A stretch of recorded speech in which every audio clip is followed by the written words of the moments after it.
अगर आप स्टूडेंट्स हैं क्लास 10th के जो प्रिपरेशन कर रहे हैं बोर्ड एग्ज़ाम्स की और जो रिसेंटली अपने प्री बोर्ड्स फेस करने वाले हैं और क्वेश्चन पेपर्स ट्राई कर रहे हैं क्विक रिवीजन के लिए, तो आज का ये वीडियो आपके लिए है और मैं लेकर आई हूँ आपके लिए सीबीएसई मैथ्स पेपर 2020 के सेट 3 का सॉल्यूशन। और आज के इस वीडियो में हम डिस्कस करेंगे सेक्शन ए। क्वेश्चन 1 को देख लेते हैं। क्वेश्चन 1 में हमें मोड निकालना है और हमें मीडियन और मीन गिवन है। सो हमने सिंपली अपना फॉर्मूला अप्लाई किया। फॉर्मूला अप्लाई करके हमने वैल्यू सब्स्टिट्यूट करी और हमारे पास सॉल्यूशन आ जाता है 17, जो है हमारा ऑप्शन बी। क्वेश्चन नंबर 2 में हमें एक क्वाड्रेटिक इक्वेशन गिवन है जिसमें हमें बोला गया है कि डिस्टिंक्ट रियल रूट्स होंगे तो k की वैल्यू क्या रहेगी। स्ट्रिक्टली डिस्टिंक्ट रियल रूट्स के लिए हमें d को स्ट्रिक्टली ग्रेटर देन 0 के इक्वेट करना है और वैल्यू सब्स्टिट्यूट करी b² माइनस 4ac, तो हमारे पास आ जाता है सॉल्व करके -4k स्ट्रिक्टली ग्रेटर देन -16। और हमें पता है जब हम नेगेटिव को कैंसिल करेंगे तो हमारी जो इनइक्वालिटी है वो रिवर्स हो जाएगी, तो हमारा आंसर आ जाएगा k less than 4, which is your option D. Question number 3 में हमारे पास एपी से अर्थमेटिक प्रोग्रेशन का क्वेश्चन है। हमें फर्स्ट टर्म गिवन है, हमें लास्ट टर्म भी गिवन है, हमें सम ऑफ टोटल टर्म्स गिवन है और निकालना है कि नंबर ऑफ टर्म्स होंगी कितनी। तो हमने अपना सम ऑफ एन टर्म्स का फॉर्मूला लगाया n/2 multiplied by a plus l is equal to 400। Value substitute करके सॉल्व कर दिया तो हमारा आंसर आ जाएगा n इज इक्वल टू 16, जो कि है ऑप्शन डी। फोर्थ क्वेश्चन की तरफ मूव करते हैं। फोर्थ क्वेश्चन जैसा कि आप देख पा रहे हैं, हमें P गिवन है, मिड पॉइंट है एक लाइन सेगमेंट का AB का।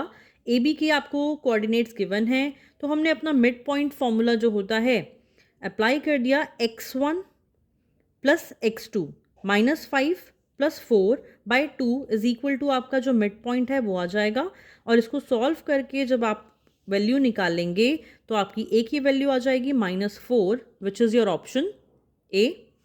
क्वेश्चन 5 पॉलिनोमियल से लिया गया है और ग्राफ गिवन है। आपको बताना है ग्राफ को देखते हुए कि आपके पॉलिनोमियल के कितने रूट्स होंगे। तो बहुत ही सिंपल क्वेश्चन है। हमें पता है जहाँ भी ग्राफ एक्स एक्सिस को जितनी बार टच करेगा नंबर ऑफ सॉल्यूशंस उतने हो जाएंगे। हमने देखा यहाँ पर जो ग्राफ है 1, 2 एंड 3 पॉइंट पर हमारे एक्स एक्सिस को टच कर रहा है, तो number of zeros of polynomial is equal to 3। Question number 6 की अगर हम बात करें तो क्वेश्चन नंबर 6 में आपको A, B, C 3 points given है, तीनों के कोऑर्डिनेट्स गिवन है and you are given that points A, B, C are collinear. तो पॉइंट्स कोलिनियर हैं, इट मीन्स अगर हम ट्राइंगल ABC निकालेंगे उसका एरिया तो 0 आ जाएगा, क्योंकि कोलिनियर है तो ट्राइंगल बनेगा ही नहीं। अब एरिया ऑफ ट्राइंगल का आपने फॉर्मूला अप्लाई किया, उसको 0 के इक्वल रखा। यहाँ पर आपने सारी वैल्यूज़ जो है सब्स्टिट्यूट कर दी और उसको भी 0 के इक्वल रखा। फर्दर सॉल्व करने पर जो आपके पास इक्वेशन आ जाएगी वो आ जाएगी b is equal to 2a, which is your option B. Question number 7 trigonometry से लिया गया है। क्वेश्चन नंबर 7 में हमें sine of 44 plus theta is equal to given है कॉस ऑफ 30 डिग्री। हमें पता है sine 90 minus theta is equal to cos theta. वही वैल्यू यहाँ हमने यूज़ करते हुए दोनों को इक्वेट किया तो हमारे पास 44 plus theta is equal to 60 degree आया, जिसको जब हमने फर्दर सॉल्व किया तो हमें थीटा की वैल्यू मिलती है 16 degree, which is our option C. Question number 8 में हमें दो इक्वेशंस गिवन है, लीनियर इक्वेशन का क्वेश्चन है। y is equal to 0, y is equal to -6। तो आपको पता है कि इसका जो ग्राफ बनेगा y इज इक्वल टू 0 का आपका ग्राफ बन जाएगा एक्स एक्सिस और y इज इक्वल टू -6 का आपका ग्राफ बनेगी दिस स्ट्रेट लाइन। और आपको दिख रहा है कि दोनों लाइंस हैं, पैरेलल हैं, तो it means the equations will have no solution, जो कि हो जाएगा हमारा ऑप्शन बी। क्वेश्चन नंबर 9 को डिस्कस कर लेते हैं। क्वेश्चन नंबर 9 आपका प्रोबेबिलिटी से लिया गया है। आपको number of red balls given है, ब्लैक बॉल्स गिवन है, वाइट बॉल्स गिवन है। तो हमने टोटल नंबर ऑफ बॉल्स को ऐड करके निकाला, 15 आ जाता है। हमें निकालना है कि हमने रैंडम एक बॉल पिक करी, तो what is the probability that this ball will not be black. तो अगर हमें पता हो टोटल प्रोबेबिलिटी 1 रहती है, तो 1 में से अगर हम ब्लैक बॉल की प्रोबेबिलिटी को सब्ट्रैक्ट कर देंगे तो हमारा रिक्वायर्ड आंसर आ जाएगा. अब black ball probability of having a black ball is 5 upon total balls 15. Further इसको आपने सॉल्व कर दिया तो आपके पास आंसर आ जाएगा 2/3 विच is your option D. 10th question आपका टेंजेंट से है. आपको टी पॉइंट से 2 टेंजेंट्स गिवन है, T P and T Q. अब ये टेंजेंट्स हैं तो हमारे क्लियरली एंगल दोनों 90 डिग्री हो जाएंगे.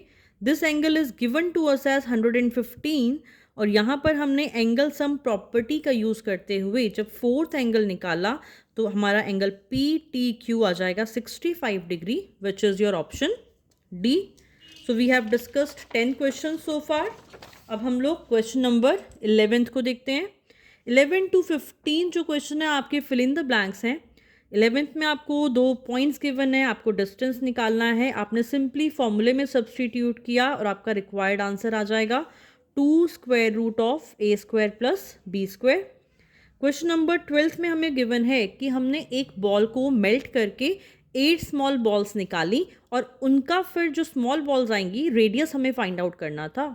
तो ऐसे क्वेश्चंस का बहुत ही सिंपल फंडा रहता है कि जब भी आप एक बड़ी चीज़ को मेल्ट कर कर किसी और फॉर्म में कन्वर्ट कर रहे हैं तो जो वॉल्यूम रहने वाला है वो सेम रहने वाला है, जो क्वांटिटी रहने वाली है वो सेम होगी. हमने अपना स्फेरिकल बॉल्स का फॉर्मूला यूज़ किया.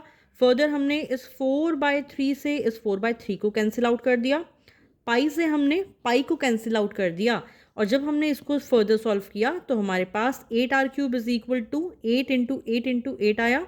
इसको सॉल्व करके हमने इस एक 8 से इस एक 8 को कैंसिल आउट कर दिया तो हमारा जो r³ आया दैट इज 64, जो हमें पता है 4 सेंटीमीटर का क्यूब होगा.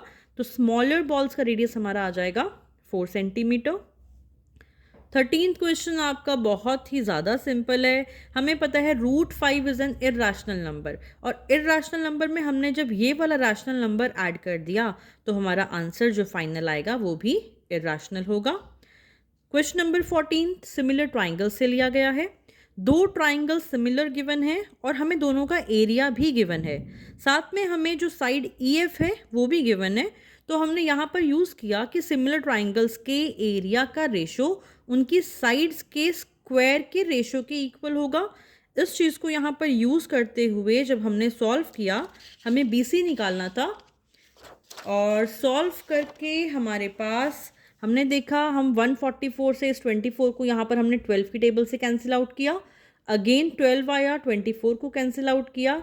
इस 81 को हमने 9 मल्टीप्लाई बाय 9 लिखा 2 इंटू 2 और इसको सॉल्व करके हमारे पास BC की वैल्यू आ जाएगी 18 सेंटीमीटर. 15th क्वेश्चन ट्रिग्नोमेट्री से है. tan of A is equal to 1 हमें गिवन है. ये एक्सप्रेशन हमें फाइंड आउट करना था और इस एक्सप्रेशन को बहुत ही सिंपली हमने यहाँ सॉल्व करके दिखाया है. हमारा एक्सप्रेशन की वैल्यू भी आ जाएगी 1. क्वेश्चन नंबर 16 में हमें एक एक्सप्रेशन गिवन है, एक रैशनल नंबर, और हमें बताना है कि ये टर्मिनेटिंग होगा तो कितनी डिजिट्स के बाद.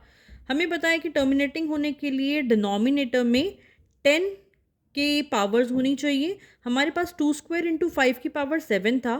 5 की पावर 7 है तो 2 की पावर को अगर हम 7 बना लेंगे तो हमारे पास हमारा जो एक डिनोमिनेटर है वो 10 की पावर के फॉर्म में आ जाएगा.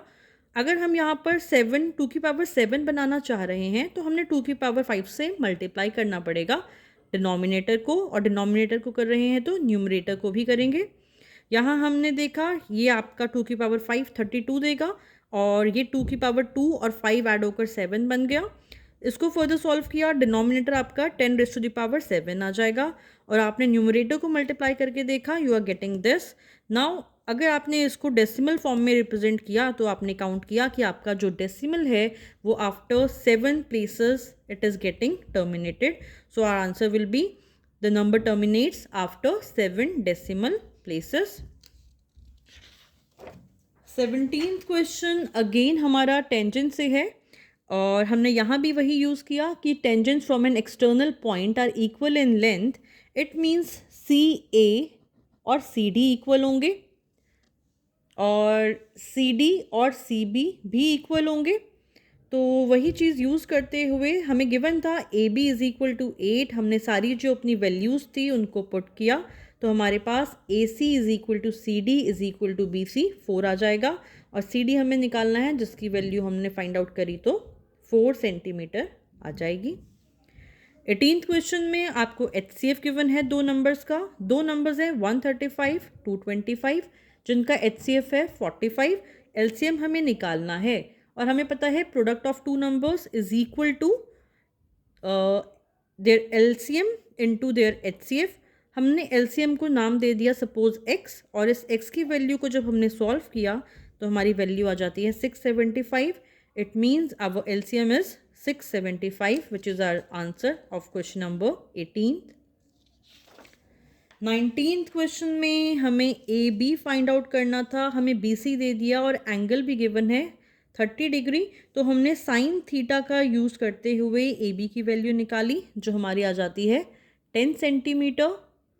क्वेश्चन नंबर 20 आपका प्रोबेबिलिटी से है, 2 डाइस आर थ्रोन साइमल्टेनियसली।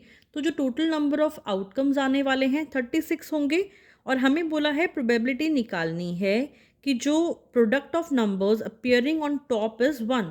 तो ये एक ही केस ऐसा पॉसिबल है जहाँ पर product of numbers on the top will be 1 and the one and only one case is 1,1। तो जो रिक्वायर्ड प्रोबेबिलिटी आ जाएगी वो आ जाएगी हमारी 1/36। So students, I have solved section A for you people.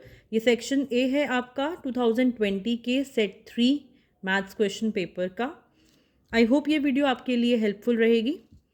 अगर आपको ये वीडियो पसंद आती है तो इसे लाइक कीजिए और शेयर कीजिए ताकि आपके फ्रेंड्स की भी हेल्प हो सके। फर्दर हम नेक्स्ट वीडियोस लेकर आऊँगी आपके लिए जिसमें सेक्शन बी, सेक्शन सी और सेक्शन डी का सॉल्यूशन होगा। सो तब तक के लिए थैंक यू सो मच।